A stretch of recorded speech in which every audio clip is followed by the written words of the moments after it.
Bonjour à tous et bienvenue dans ce nouvel épisode des Affaires Obscures. Salut David. Salut Florent. Eh ben, j'espère que vous avez tous bien dormi après cet épisode sur les Dames Blanches la semaine dernière. Toi, ça a été David, t'as pas croisé d'autostoppeuse pendant la nuit? Écoute, j'ai croisé des petites autostoppeuses mignonnes, mais pas vraiment pas de fantômes, pas de fantômes. Non, ben voilà, en tout bien tout honneur évidemment, mais effectivement pas de fantômes qui erraient ni autour de ma voiture, ni autour de ma chambre, donc bah voilà, hein, Tout va bien. tranquillou quoi. Tout va bien, mais j'espère qu'en tout cas ça vous aura fait réagir et peut-être débattre cet épisode parce que effectivement c'est quand même quelque chose c'est flippant, hein, on peut le dire, hein. Qu'est-ce que t'en penses? Effectivement, je pense que je pense que j'aimerais pas croiser ce genre d'apparition la nuit pendant que je roule. Je suis tout à fait d'accord. C'était super intéressant. C'est très accidentogène, on est d'accord, mais bon. En tout cas, on va pas de nouveau digresser sur les Dames Blanches, hein, parce que évidemment, comme chaque semaine, l'objectif c'est de raconter, de conter une affaire obscure. Et ben moi je te propose d'entrer dans le vif du sujet, Florent. Allez, go. Dis-moi, cette semaine c'est ton tour d'avoir préparé un petit sujet. On rappelle aux auditeurs qu'on ne sait pas de quoi on parle, hein. En tout cas, si évidemment on va pas jouer au surpris. La semaine dernière, tu nous as dit que tu nous raconterais l'histoire d'une famille qui avait disparu, etc. Donc c'est les seuls éléments que j'ai, comme les auditeurs. Et donc, à présent, tu vas étayer ton propos en nous racontant cette histoire. Et ben c'est parti. Effectivement, cette semaine, on va discuter d'une disparition d'une famille entière dans les années 70 qui a jamais été élucidée. Donc c'est un sujet qui est très terre à terre cette semaine, donc ça va changer un petit peu. Et en fait, ce qui est incroyable, c'est que effectivement, jusqu'à aujourd'hui, on ne sait pas du tout ce qui s'est passé. Alors, il y a des théories, on va y aller, mais en fait, on n'a pas vraiment de preuves pour quoi que ce soit. Donc, je vais poser le décor un petit peu. Donc déjà, est-ce que tu connais la ville de Bouthier-Saint-Trojan? Alors, de Bouthier, comment tu dis?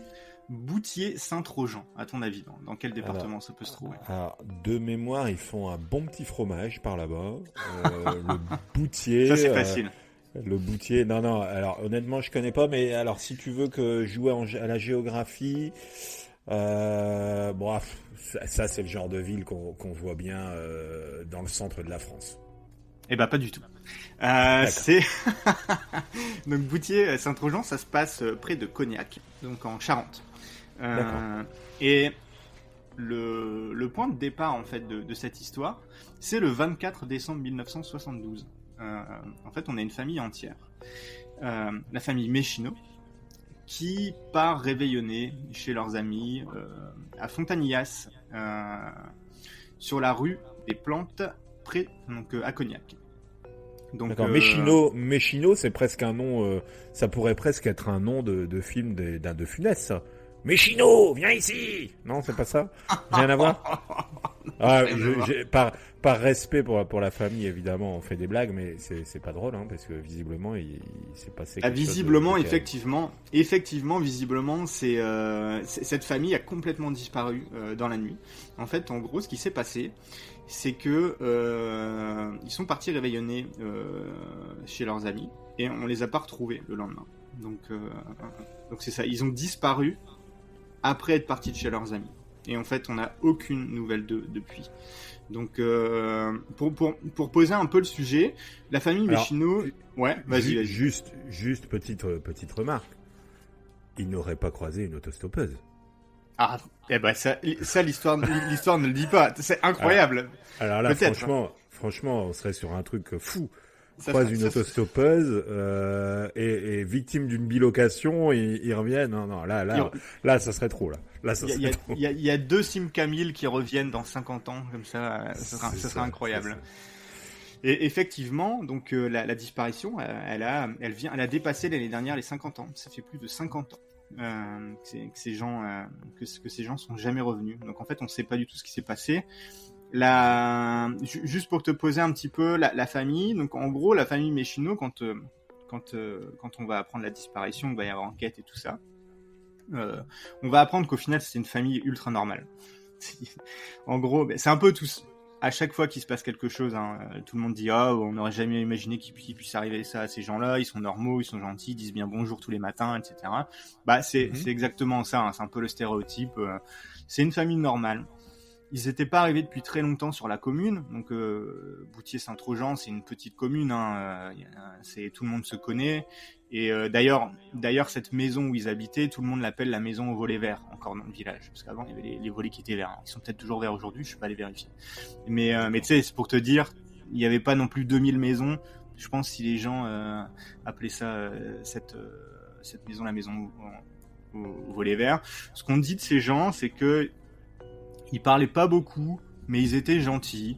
Il y avait 2 enfants, ils étaient mariés. Les enfants, ils étaient scolarisés. Classique, ils allaient à l'école et c'était une famille, on va dire, de la classe moyenne. Donc la maman s'appelle toujours, on sait pas, c'est ce qui est terrible. Pierrette, elle avait 29 ans à l'époque. Le papa, Jacques, 31 ans. Très bien intégré aussi, et il y avait donc 2 enfants. Il y avait un garçon qui s'appelait Eric qui avait 7 ans, qui était inscrit au club de foot du coin, et le deuxième garçon, Bruno, 4 ans. Donc au niveau... Une famille somme toute normale, finalement. Vraiment, c'est ça, exactement, vraiment normal. Et alors si on les ramène à 50 ans plus tard, on aurait quelqu'un qui aurait aujourd'hui 81 ans, 79 ans, donc tout à fait plausible. Ouais. Si on espère qu'il n'aurait pas arrivé malheur, évidemment, parce que c'est exactement l'idée, mais en tout cas, si jamais cette disparition était une disparition volontaire, peut-être c'est une des thèses que tu soutiendras après. C'est ça, c'est une des thèses qu'on va développer. Il y a 4 thèses majeures. En tout cas, ils seraient peut-être encore en vie. Il pourrait. On va dire. Effectivement, il pourrait être encore en vie. Et ça fait partie des thèses qui sont toujours ouvertes aujourd'hui. Donc c'est ça. Donc le papa, au final, parce que l'histoire va se développer un peu autour du papa et de la maman, donc c'est normal. Hein. Donc il commence à travailler à 14 ans. Donc c'est quelqu'un qui est connu un peu dans le coin pour être un bon travailleur. Il travaille chez Saint-Gobain. Donc Saint-Gobain, c'est une compagnie très connue là, de production de verre. Il fait un boulot qui est pas très facile. Les conditions de travail sont quand même assez dures. Il travaille au niveau des fours, la chaleur. En gros, c'est un gros bosseur. Et dans son temps libre, il aime bien retaper des voitures dans son garage. Les gens autour disent qu'il retape peut-être au noir, mais tu sais, c'est pas... il fait ça vite fait dans son garage. En gros, il en fait pas vraiment un deuxième side business énorme. C'est un bon mécano. Il adore sa famille, il adore ses enfants. Et en gros, l'objectif un peu familial, c'est de faire construire après sa propre maison. En gros, il réussit quand même bien dans la vie, tu vois. D'accord. Donc, il n'y a pas d'histoire financière, de choses comme ça qui sont vraiment connues. Donc ça, c'est pour te planter un petit peu le décor au niveau de qui est cette famille, pour que tu puisses voir un peu qui a disparu au final. Une famille, en conclusion, vraiment, je l'ai dit tout à l'heure, mais vraiment normale. Ouais. Exactement, il n'y a pas... Enfin bref, on va aller dans l'enquête, mais il n'y a pas grand-chose qui sort de l'enquête de famille. Sauf une chose. Et puis là, on va y arriver. Donc, qu'est-ce qui s'est passé ? Déjà, qu'est-ce qui s'est passé le 24 décembre 1972 au soir ? En gros, ce qu'on sait, c'est que la voiture des Michino va quitter leur propriété le soir de Noël pour aller réveillonner chez des amis qui habitent de l'autre côté de la Charente, à Cognac, à 15 minutes de route. Donc, ces gens-là, je l'ai dit tout à l'heure, c'est les Fontanillas. Donc, à l'issue du réveillon, ils vont quitter la maison de leurs amis pendant la nuit, vers 1h du matin, pour revenir chez eux. Donc à 1h du matin, salut tout le monde, on a passé du bon temps, on rentre chez nous, et voilà. Donc ils vont tous embarquer dans la Simca familiale, donc une Simca 1100, couleur grenat, immatriculée 544 JV16. Donc si vous la croisez dans les environs, vous pouvez appeler immédiatement la gendarmerie, puisque l'enquête elle est aujourd'hui toujours ouverte. Donc eux ils habitent au 14 route de Saint-Trojan, à Boutier-Saint-Trojan. Donc c'est moins de 4 km. Donc tu sais, t'imagines, c'est vraiment à côté. En gros, ils ont la Charente à traverser, peut-être 2-3 virages, et puis ils sont chez eux. Donc, D'accord. 1h du matin, c'est la dernière fois qu'on les revoit. On les reverra plus jamais. Donc c'est ça. Donc ils ont quand même, alors c'était Noël ou Nouvel An, je sais plus ce que tu m'as dit. C'était Noël. Noël. Ils ont quand même mis le petit Jésus dans la crèche, quoi. Enfin, si je puis m'exprimer ainsi, c'est peut-être un peu déplacé de dire ça. Mais ils ont les 12 coups de Noël ont sonné. C'est ça que je veux dire. Exactement. Ils sont repartis à 1h du matin. Ouais, effectivement. Donc ça c'est le moment de la disparition. Alors moi tout de suite quand je me suis documenté, j'ai regardé 2-3 documentaires différents. Il y a plein d'anciennes coupures de journaux aussi. En gros il y a quand même pas mal de documents. Je me suis demandé mais comment est-ce qu'on a su au final qu'ils avaient disparu, tu sais, ces gens-là. Et en fait ça a été su très très vite. C'est le voisin le lendemain qui remarque que le chauffage au fioul est arrêté.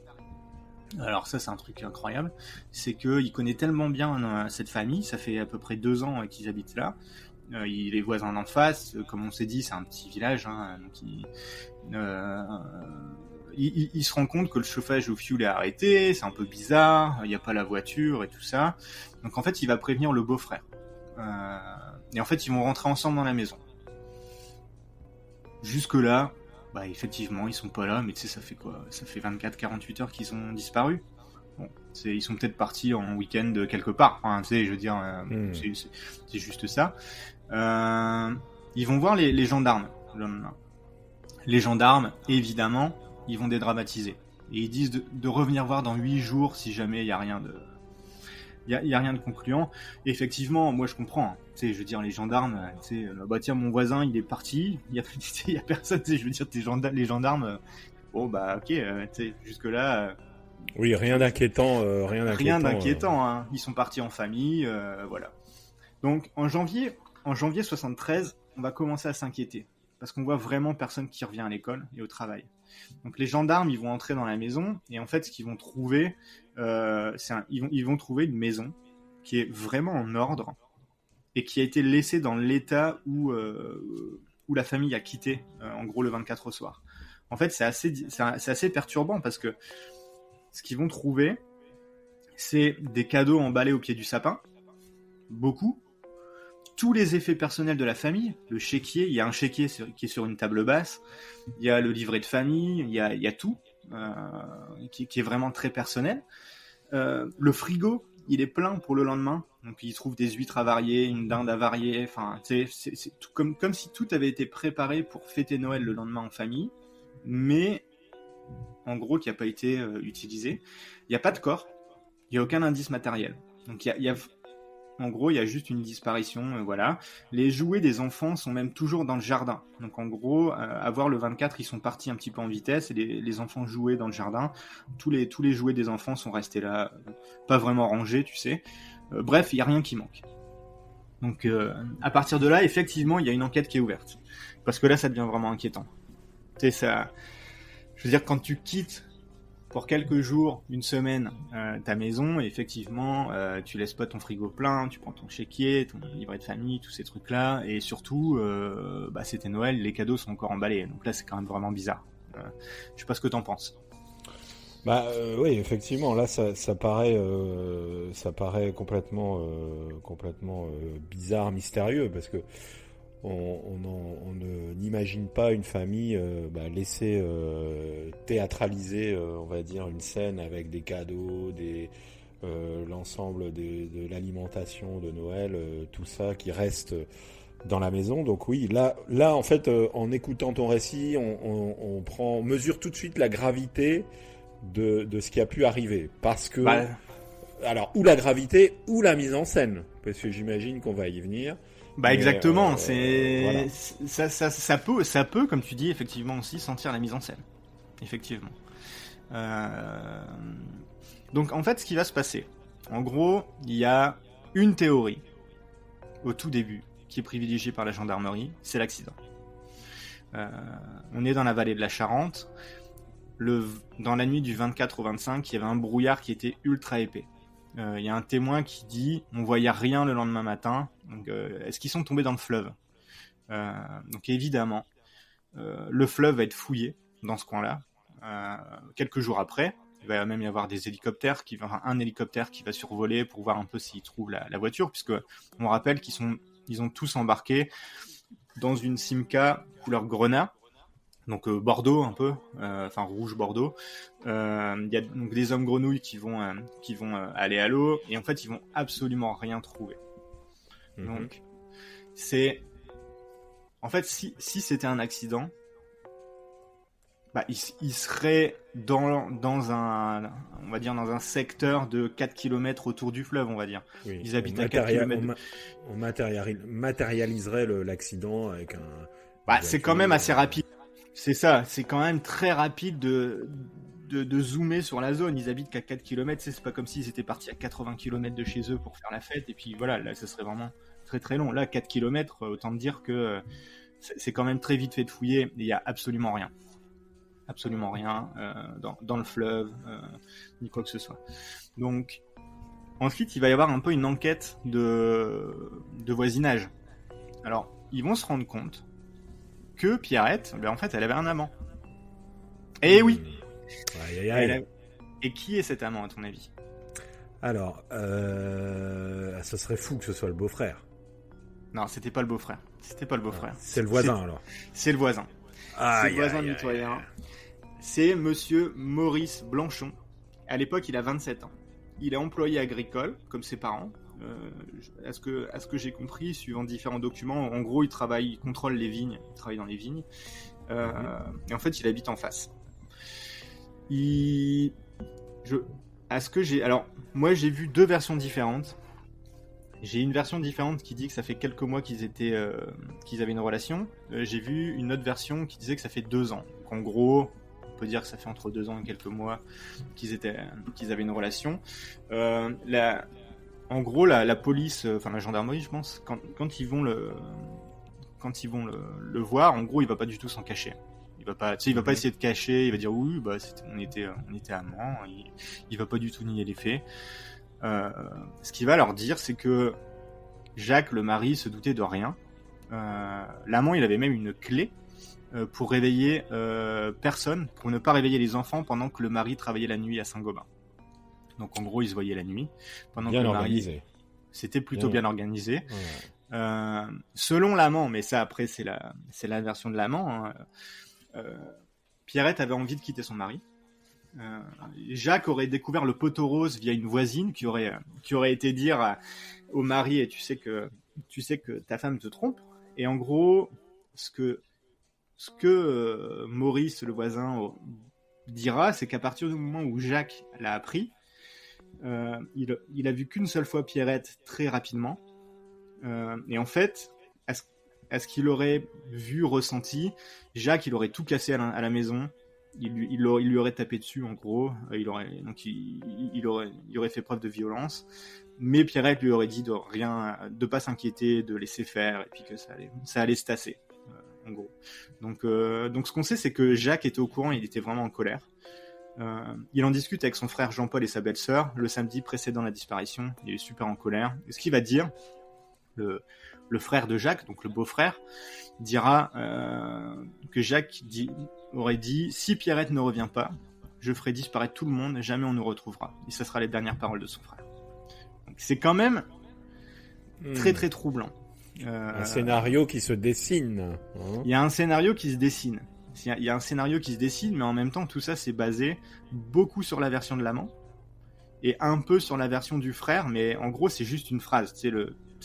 Peut-être que dans la colère, tu sais, il se serait énervé. Et surtout, ce qui est quand même bizarre, c'est qu'au réveillon, ils ont quand même passé le réveillon chez des amis.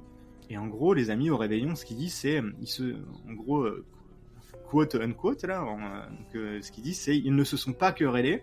On a seulement remarqué que Jacques était plus instable que d'habitude, mais tu sais, c'était, En gros, il n'y a pas eu il y a rien eu de vraiment particulier. C'est vraiment parce qu'on leur pose la question qu'ils disent oui, bah peut-être qu'il était un peu plus instable, mais voilà. Donc ce qui va se passer, c'est que la gendarmerie va fouiller un peu plus loin, fleuve, carrière, etc., pour voir est-ce que le marié aurait pas pété un boulon en fait et se foutu en l'air avec ses enfants, sa femme. De là, honnêtement, qu'est-ce qu'il faut en penser? Faire ça le soir de Noël avec femme et enfants, avec les cadeaux sous le sapin, avec tout qui est prêt pour le lendemain, tu sais, c'est quand même vraiment étrange. C'est pas... Alors, ça c'est étrange, mais du coup, c'est quand même fortement plausible si on se met du point de vue du mari qui veut péter un plomb, qui a eu des maux.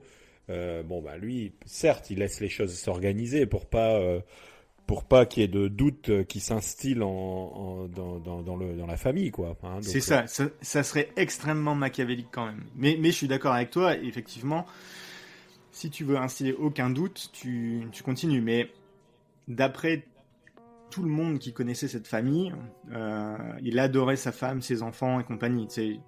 C'est quand même vraiment étrange. Donc ça c'est la deuxième théorie. La troisième théorie, c'est un crime passionnel de l'amant. En gros, on va le voir plus tard, mais l'enquête va être relancée après. Et dès le début quand même, la gendarmerie évidemment cible un peu l'amant. Enfin, on va pas cibler directement l'amant, mais il fait partie des suspects privilégiés. En gros, il n'y a pas énormément de suspects dans l'affaire. Il y a le mari, il y a l'amant, il y a peut-être le frère, on ne sait pas, ou les gens chez qui ils ont passé le réveillon, mais ces gens-là, il y a vraiment rien du tout sur eux, ils vont être écartés immédiatement. Donc l'amant, est-ce que il aurait pu faire quelque chose? Tu sais, en gros, le soir, Jacques rentre, il s'énerve, il y a une bagarre, quelque chose comme ça, et puis il arrive un accident malheureux. Ce qu'on sait, c'est que l'amant, il aimait pas du tout Jacques. En gros, ce qu'il va dire de Jacques, c'est que c'était un type hautain, prétentieux, qui était toujours le meilleur sur tout. Ah, ça non, je m'en approchais pas, j'en restais éloigné. Donc, alors, moi, ce que tu me dis, ça me fait penser à quelque chose. Je me dis, bon, là, finalement, ils sont venus à 1h du matin et ils n'ont pas fêté Noël, puisque les cadeaux étaient encore là, la dinde, etc. Donc, s'ils ont été tués par l'amant, ils ont été tués entre 1h et, on va dire, dans la journée, forcément. Ouais, bah exactement, et très tôt, parce qu'on connaît les enfants. Hein. C'est surtout un enfant de 7 ans, il va se réveiller méga tôt, même s'il s'est couché à 1h du matin, pour aller prendre ses cadeaux. Hein. Donc, effectivement. C'est ça, ouais. Effectivement. L'amant, il a un alibi. Moi, personnellement, cet alibi, il me paraît faible, mais après, je pense que la gendarmerie a 10 fois plus de choses dans les dossiers que ce que moi j'ai pu trouver sur Internet. Hein. Mais en gros, son alibi, c'est « Ah bah non, je passais le réveillon chez mes parents. » Et les parents peuvent l'attester. Donc, après, c'est un alibi qui est un peu faible. Tu sais, je veux dire, il y a que ses parents qui peuvent en attester. De l'autre côté, c'est tout à fait logique aussi. Hein. Bah oui, c'est le réveillon de Noël, c'est le mec qui passe son réveillon chez ses parents. Enfin, tu sais, je veux dire, il y a pas de... Il faut pas non plus chercher trop loin non plus. Et après, il y a l'amant. Ce qui est assez intéressant, c'est qu'il va développer une autre hypothèse.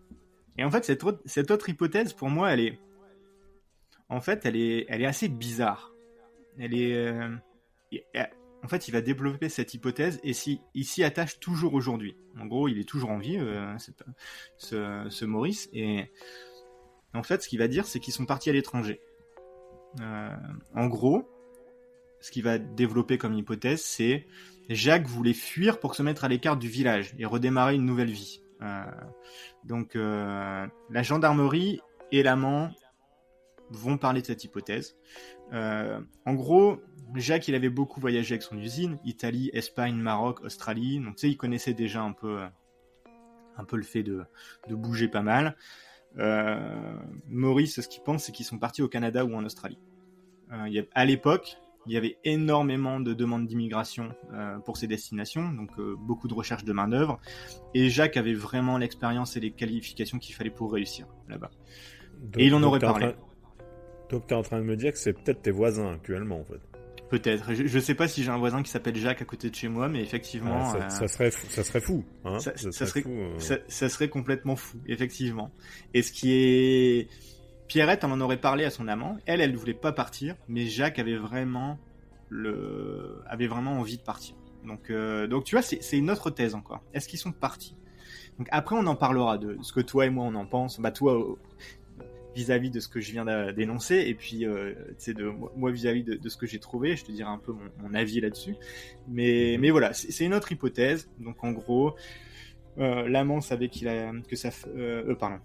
Jacques savait que sa femme avait un amant. Lui, il voulait, donc ça commençait à pas mal à parler dans le village. Lui, il aurait eu des possibilités de partir au Canada ou en Australie. Ils sont partis avec tout le monde, ils ont rien dit à personne, et puis voilà, ils ont disparu comme ça. Donc voilà, ça c'est une autre thèse. Alors, tu vas me voir venir, mais ça c'est dans toutes les enquêtes. Quand il y a disparition, quand il y a trucs comme ça, évidemment, après il y a d'autres, il y a d'autres théories. Hein. Là, il y a à ce qu'ils s'en dit, il y a eu énormément de magnétiseurs, radiesthésistes qui se manifestent, qui inventent plein de trucs. Ah, moi je sais où ils sont là-bas, blablabla, etc. Bref, tout ça, en fait, au bout d'un moment, l'enquête elle est, on va dire, plutôt arrêtée. Il y a zéro preuve. On ne sait pas du tout où ils sont. La disparition, elle est certes très inquiétante, mais en même temps, il n'y a aucune preuve. Il y a rien du tout. Donc, est-ce que on peut en voir dans les documents et dans ce que les gens en disent? L'enquête, elle a quand même été assez vite.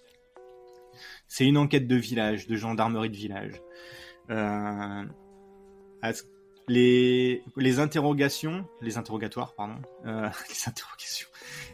tiennent sur une feuille A4 par témoin, même pour l'amant. Donc c'est vraiment genre, ah bah Maurice, est-ce que tu les as vus? Non, tu faisais quoi le soir? Bah j'étais chez mes parents. Ah ok, tu sais pas ce qui aurait pu se passer? Ah bah peut-être ça ou ça. Mais tu sais voilà, c'est très rapide. L'enquête elle est au point mort après quelques mois, il y a pas vraiment d'instruction et en fait on se demande un peu pourquoi. En fait, le pourquoi, c'est le droit de disparaître, tout simplement.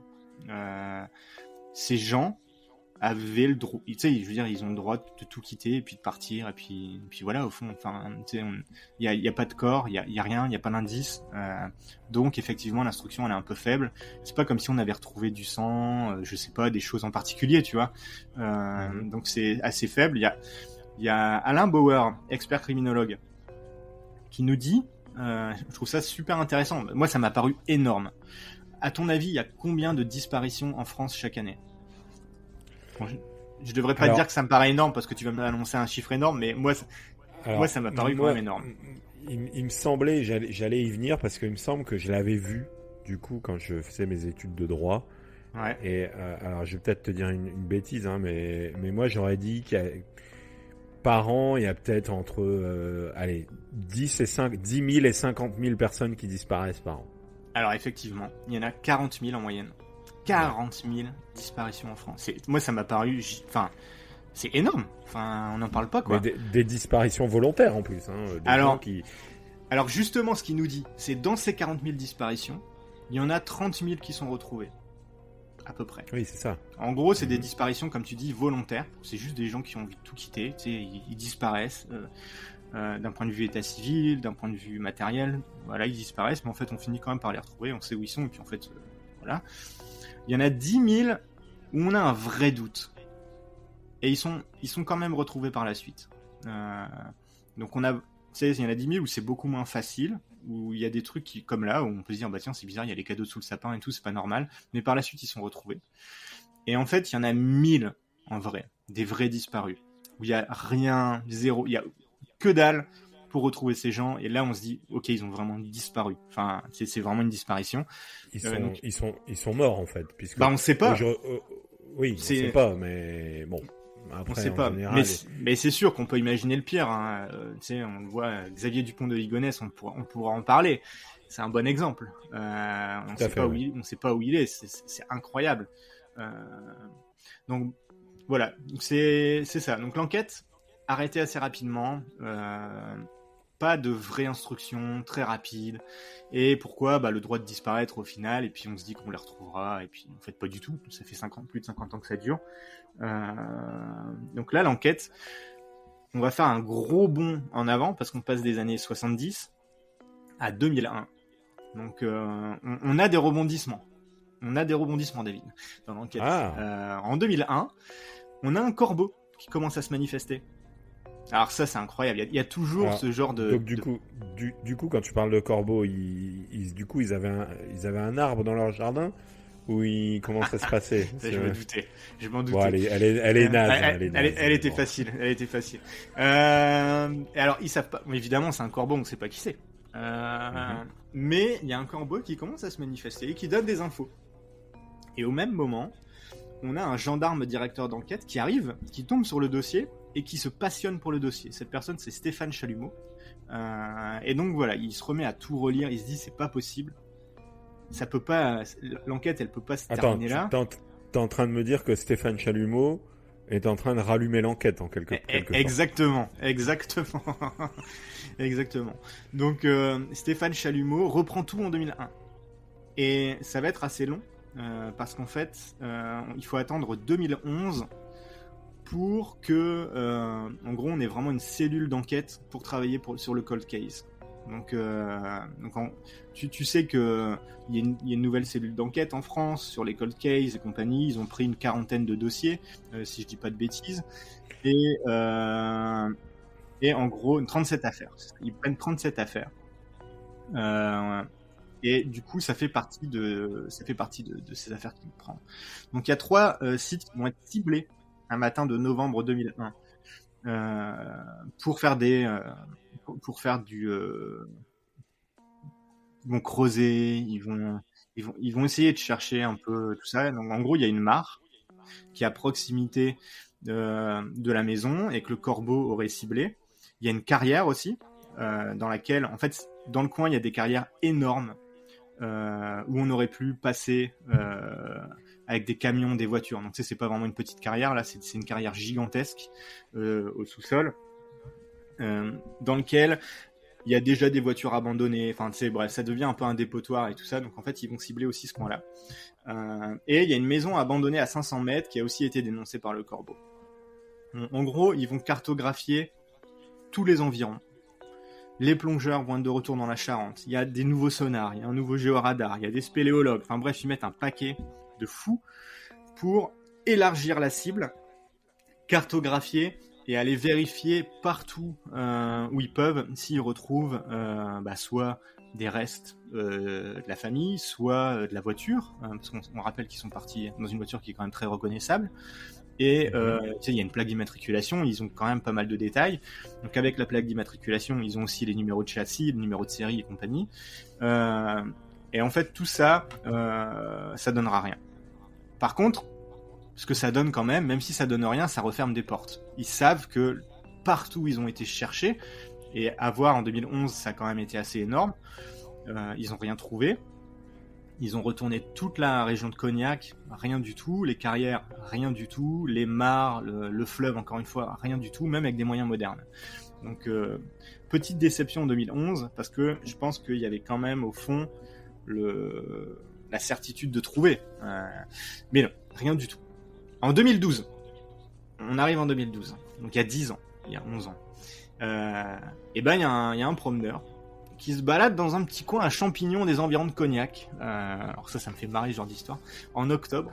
Donc ce monsieur cherche des champignons, voilà, et en fait lui il va tomber sur des os humains, sur un squelette à terre. C'est quand même ouais, l'enfer. D'une omelette à un squelette, quoi. Une omelette à un squelette, exactement. On aurait pu appeler cet épisode d'une omelette à un squelette si ça avait donné quelque chose. Lui, il va d'abord penser à un animal mort. Il va quand même appeler la gendarmerie. La gendarmerie va tout de suite voir que c'est pas un animal et que c'est bien un corps humain. Le légiste va arriver et en fait, ce qu'il va remarquer, c'est que les ossements appartiennent à un adulte et un enfant entre 4 et 7 ans.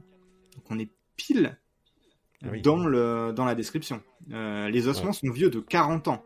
On est pile, encore une fois, dans l'affaire des disparus de Boutier, et évidemment ils vont faire le lien immédiatement. Donc le légiste arrive, paf, on vérifie tout ça, ça colle directement, test ADN immédiatement avec l'ADN du frère, mais ça va pas matcher. Donc en fait, c'était pas cette famille-là. Et j'ai pas réussi à trouver d'ailleurs autre mystère du coup. Un autre mystère. Et effectivement, j'ai cherché, j'ai pas trouvé s'ils avaient pu retrouver, parce que en fait, c'est quand même méga grave. Enfin, c'est quand même le corps d'un adulte et d'un enfant de 4 ans à 7 ans qui sont retrouvés. Et puis c'est pas eux. Donc ça reste quand même une affaire méga importante, mais on n'a pas de. En tout cas, c'était pas lié. Le rapprochement était très vite fait, mais au final, non. La même année, dans la Charente, ils vont retrouver une Simca 1100 de couleur grenat. C'est quand même incroyable aussi.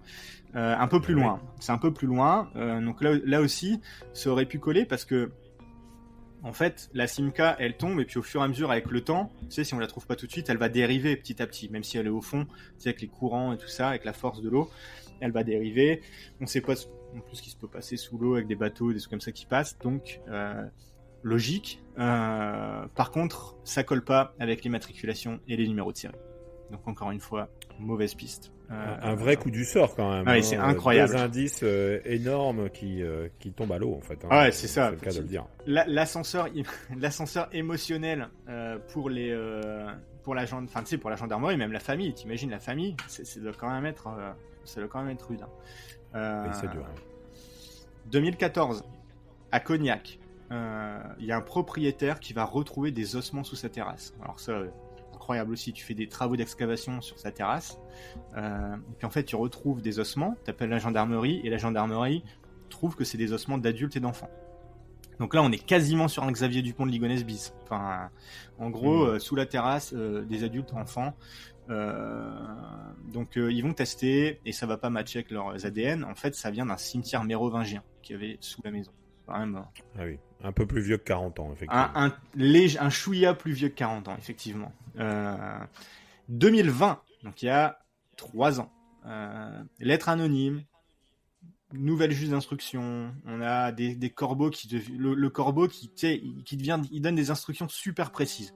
La juge d'instruction qui est en charge du dossier prend ça super au sérieux. Perquisition sur le terrain de l'amant, au final. En gros, le corbeau cible clairement l'amant.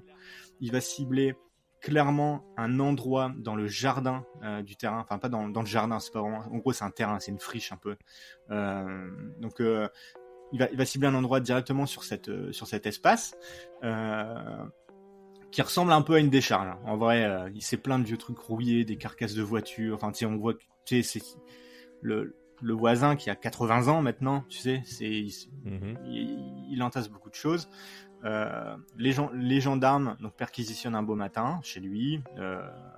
Ce qui est raconté par Maurice, c'est qu'il retourne absolument tout ce qu'ils trouvent, ils le mettent dans un coin, et en fait ils vont rien trouver.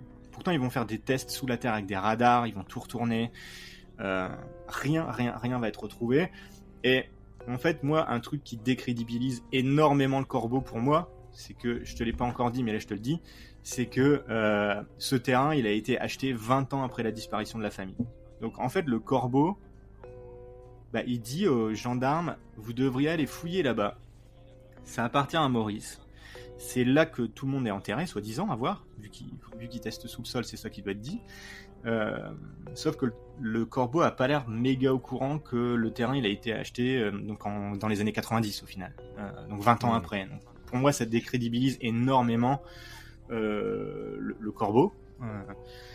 Donc ça nous amène à aujourd'hui, en mars 2022, l'enquête est encore relancée parce que le Paul Cold Case reprend l'affaire parmi 37 autres affaires, et donc là on en est à aujourd'hui.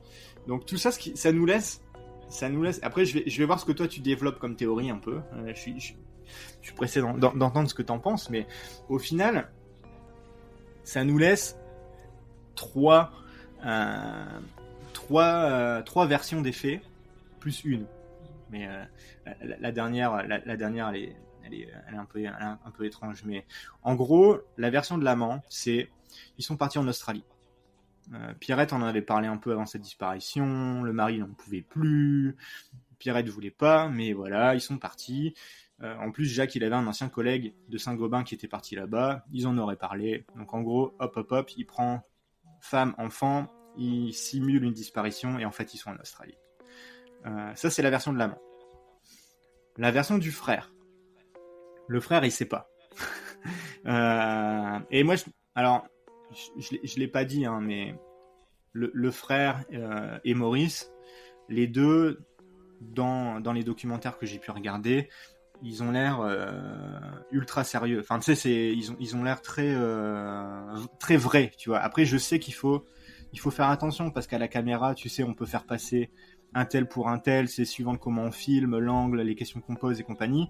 Mais en tout cas, de ce qu'on a vu, ils ont tous les deux l'air vraiment legit, vraiment vrai, vraiment, tu sais.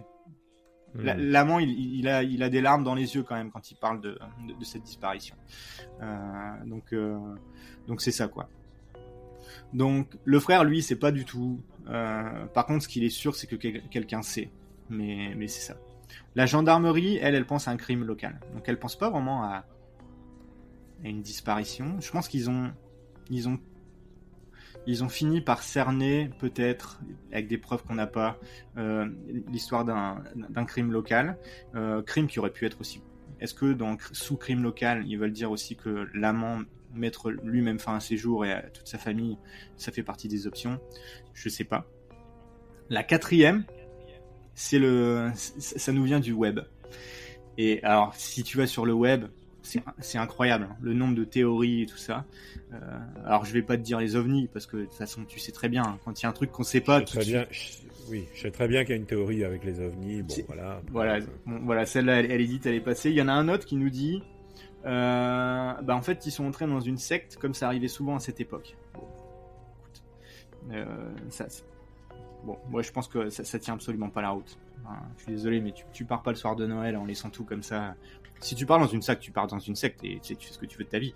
Mais tu laisses pas des huîtres avariées dans ton frigo. Enfin, tu sais, je veux dire, il y a plein de trucs qui collent pas, hein, clairement. Tu sais, la voiture, on l'aurait retrouvée et compagnie.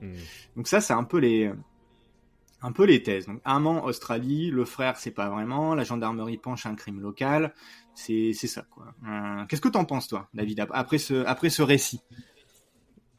Alors moi, au vu de tout ce que tu m'as dit, je pense que j'ai le sentiment de dire que c'est une disparition volontaire. Parce que, alors certes, comme tu le dis, il y a des éléments qui portent à croire que ils ont été pris par quelque chose de soudain, parce que ils ont laissé leur journée de Noël avec leurs cadeaux, etc. Mais ça, c'est facile à théâtraliser, comme je l'ai dit tout à l'heure. Et moi, je me dis, c'est en même temps, c'est ce qui prévaut en matière de preuves. Il faut qu'il y ait des éléments matériels, et il y en a pas. Effectivement. Il n'y a pas de corps, il n'y a pas de voiture. C'est ça qui est terrible, hein. T'imagines si on avait un indice, on retrouve la voiture, on retrouve un corps. Enfin, tu sais. En gros, tu pourrais avoir un fil sur lequel tu tires et que tu peux remonter. Mais là, comme tu dis, effectivement, on n'a aucun élément matériel. C'est incroyable. Et alors, je dirais que, là, en plus, on est dans les années 70. Hein. Donc, les années 70, on n'est pas, c'est pas notre époque actuelle. Notre époque actuelle, pour se sortir, on va dire, du monde dans lequel on vit, il faut quand même s'accrocher fermement, puisque tout est interconnecté, que ce soit les cartes bancaires, les téléphones, même dans les voitures, peut-être que les GPS peuvent te tracer. Ouais. Là, aujourd'hui, ça serait difficile. Par contre, dans les années 70, on est sur quelque chose qui était largement plus faisable. Moi, je suis d'accord avec toi. Alors, quel intérêt effectivement, il y a quand même quelques faisceaux d'indices qui indiquent que il y avait des problèmes, puisque dans le couple il y avait un amant, il y avait des choses peut-être qui allaient pas. Ouais. Mais ça en fait c'est peut-être juste des prétextes finalement pour faire avancer une enquête qui est au point mort, hein, ouais. d'aller trouver des pistes et d'essayer d'en tirer des conclusions. Donc moi j'ai le sentiment qu'on a une famille qui a un peu tout quitté. Alors souvent parce que souvent, je me dis quand c'est comme ça, c'est les proches qui doivent. En fait, ça doit être compliqué de tout quitter de partir et Oui. de quitter notamment, j'imagine, les parents de ces deux personnes, la famille en général. Et j'ai le sentiment quand même que les liens, ils sont pas complètement coupés ou rompus avec le passé. Donc est-ce que du coup ils ont été un peu sondés, les parents, je pense que maintenant les parents sont décédés depuis longtemps puisque on est Oui. sur des personnes qui auraient 80 ans. Ouais. Mais est-ce qu'à l'époque c'est quelque chose qui a été fait? Peut-être pas, hein. Peut-être pas, et peut-être qu'ils recevaient des courriers. On est en Australie, on est au Canada, on est quelque part. Bah, c'est Il y avait sûr. il y avait moins d'exigences aussi sur le.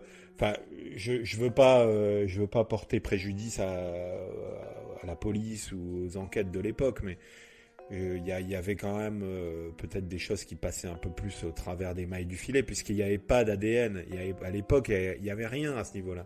Bah, c'est En- ça. Et puis, et c'est pareil, hein, sans être trop dur avec la gendarmerie de l'époque, et même d'aujourd'hui, hein, mais effectivement, l'enquête à cette époque-là, elle a vraiment pas été à la hauteur. Mais il y a des raisons pour lesquelles elle a pas été à la hauteur aussi.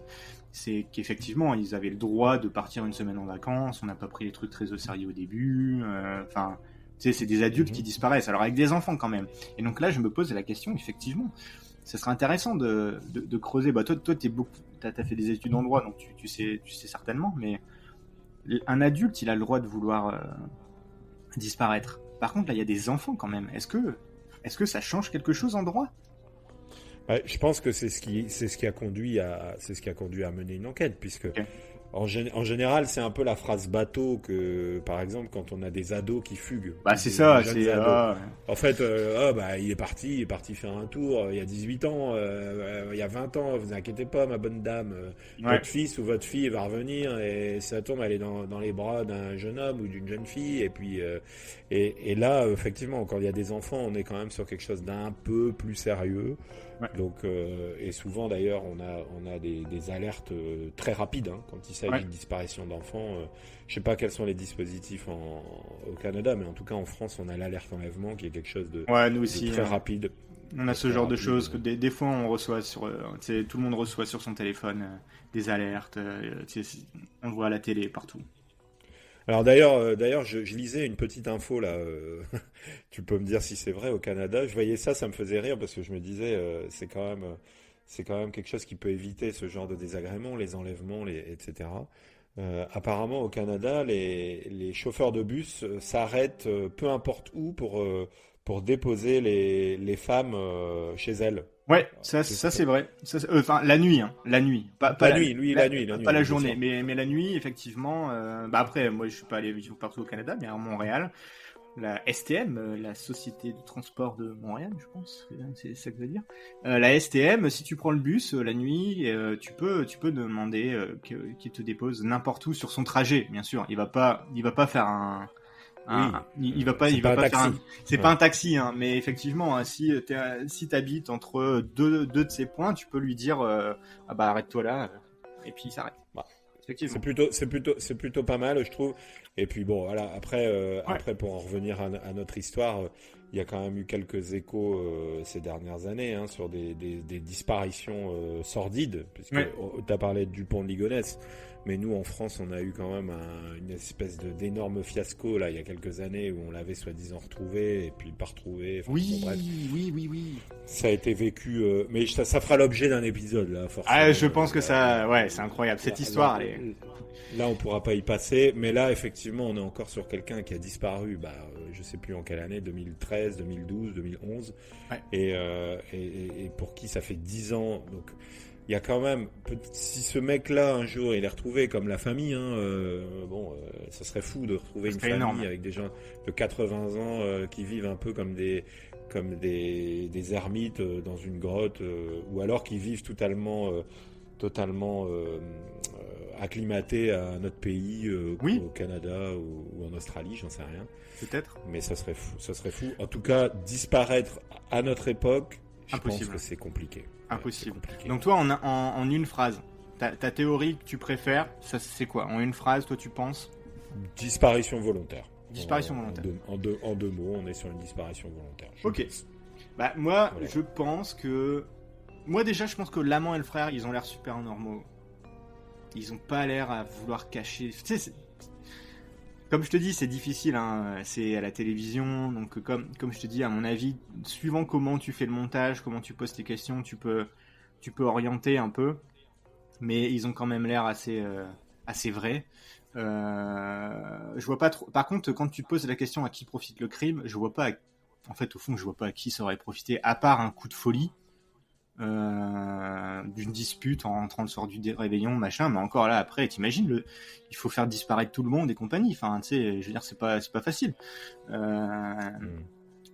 Moi, j'y crois pas trop à cette truc de l'amant, le frère. Le coup de folie du mari,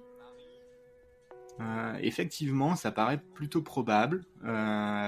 Comme tu dis, il met en scène, il y a quand même les cadeaux, il y a tout, voilà. Il y a rien qui ferait penser à un suicide collectif, mais pourquoi pas une mise en scène.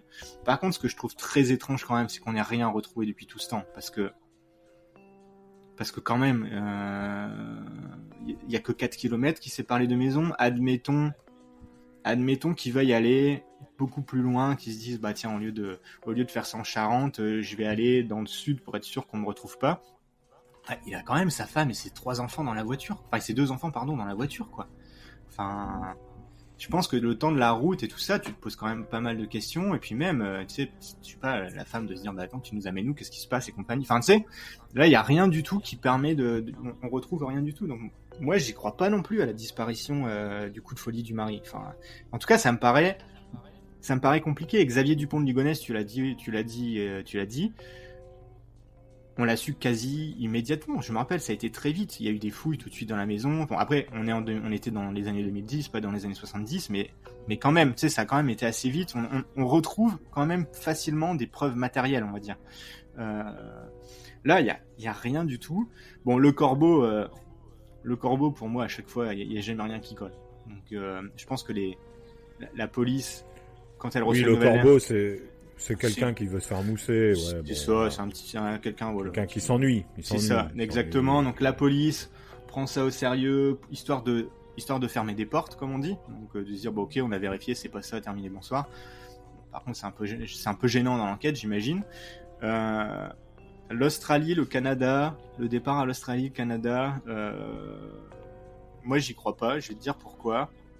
Parce que je pense que depuis le temps, les enfants auraient grandi, ils auraient parlé quand même. Ça fait 50 ans. T'imagines, ils se seraient pas posé des questions quand même ? Bah non, puisque s'ils n'ont pas eu la conscience de ce qui s'est passé à l'époque, alors ils avaient 7 ans et 4 ans, tu dis bon... Bah quand même, hein, 4 ans je comprends, mais 7 ans, à 7 ans ouais. Tu te rappelles quand même. Hein. Attends, tu te rappelles de tes grands-parents, tu te rappelles quand même de pas mal de choses. Hein. Je me dis, mais mince quand même, bah, je sais pas. En tout cas, est-ce qu'ils auraient pas essayé de revenir et que du coup, en ayant, tu sais, même il leur faut des papiers d'identité. Enfin, non, je sais pas. Je suis très, en gros, moi, en une phrase, hein, en fait, je sais pas. Ça résume bien ces 53 minutes, en tout cas. Non, bah, en fait, en résumé, moi, je te dirais, je pense qu'ils sont morts. Comment, c'est un mystère, mais je pense que quelqu'un sait. Franchement, c'est pas possible de disparaître comme ça. Et surtout encore, comme tu dis, à l'heure actuelle, il y a eu tellement de recherches partout, c'est quand même dingue, ils doivent bien être quelque part. Enfin, je pense que c'est... Est-ce que c'est un crime ? Je pense que oui, quand même. Moi, je mettrais le mot crime, tu vois, quand même dessus. Mais je sais pas, ça peut être un accident, enfin, tu sais... C'est ça. En tout cas... Moi, cette histoire, je voulais la présenter parce que je la trouve incroyable. L'absence totale de preuves et la disparition qui est énorme. C'est pas juste une personne, c'est une famille entière dans une voiture, un soir de Noël. Enfin, c'est quand même énorme comme histoire. Voilà, moi, je pense qu'elle laisse pas de marbre, en tout cas. Une affaire obscure. Exactement, une vraie affaire obscure. Donc, bah écoute, Merci en tout cas pour cette belle histoire, Florent. Bah de rien, on arrive à la fin. On essaiera de rester en veille concernant cette histoire. Peut-être qu'elle connaîtra des rebondissements, dans les années, dans les semaines, peut-être dans les années à venir. On le saura un jour. On vous tiendra informé si jamais ça. Il y a des affaires comme ça qui se dévoilent. Je pense à l'affaire du grêlé. Ah, j'ai pensé au grêlé quand t'as dit ça. Ouais. Que tout se révèle comme ça en peu de temps. Bah, qui sait, peut-être ça va se révéler et un cold case en moins. Donc on verra. On vous tiendra informé en tout cas. Et bah écoute, merci Florent, David. Et toi la semaine prochaine, qu'est-ce que tu nous as concocté pour la semaine prochaine, David? Alors la semaine prochaine, on ira vers d'autres cieux. On quittera un peu notre zone confortable de l'Europe pour aller essayer de découvrir l'histoire d'une malédiction célèbre. Oh, excellent. Il y en a beaucoup. Donc, ok. Il y en a beaucoup, mais on parlera d'une très célèbre malédiction. Bah écoute, voilà. Merci David. Merci Florent, merci à tous pour votre écoute et n'hésitez pas à nous suivre sur nos différents réseaux. Je te laisse la main Florent là-dessus. Bah écoute David, comme d'habitude, on est présent sur Facebook, sur Discord, dans les détails de l'émission, sur votre téléphone, sur votre ordinateur, vous avez les liens. Donc n'hésitez pas à nous faire part de vos hypothèses, pourquoi pas sur l'épisode d'aujourd'hui. Mais en attendant, je vous souhaite à tous une très bonne journée et puis à la semaine prochaine. À bientôt.